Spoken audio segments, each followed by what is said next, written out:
السلام عليكم ورحمة الله. اللهم صل وسلم وبارك على سيدنا محمد. النهارده بإذن الله هنعمل وصفة لتنظيف البطاطين، بس إن شاء الله هتعجبك جدا جدا، وهتشيليها هتلاقي ريحتها تحفة وكمان نظيفة جدا.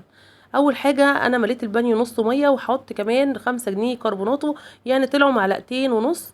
وهحط كيسين برسيل جل أو أوكسي، أي حاجة يعني مسحوق جل، بحيث إن يبقى سهل معايا في التقليب كده، ما ياخدش معايا وقت طويل وأنا بقلب.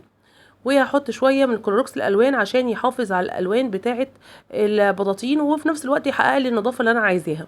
وهقلب كله كويس كده بحيث ان انا اطلع رغاوي كتير من الوصفه ديت. ولو ما لقيتي مثلا ان هي ما عملتش رغاوي اكتر، ممكن تزودي شويه برسيل. فهتقلبي بقى كده، والرغاوي معايا هتزيد كده شويه. هتنيني اقلب فيها كويس لغايه ما اطمن ان شويه البرسيل اللي انا حطيتهم في الاخر دول دابوا معايا جدا.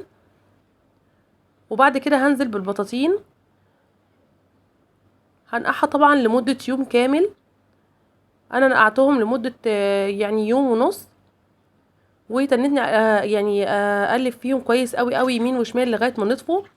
وبعد كده شطفتهم بالمية نظيفة اول شطفة، وتاني شطفة حطيت مية ودوني عشان اخد ريحة حلوة قوي للبطاطين.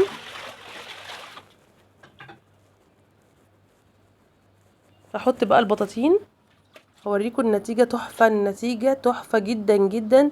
البطاطين زي الفل، والحياف بيبرق من نظافة. فعلا يعني وصفة بسيطة جدا ولكن نتيجتها حلوة قوي. يا ريت لو عجبتك كده الوصفة الجميلة دي، شايفة البطاطين جميلة ازاي، ما تنسيش تتابعيني.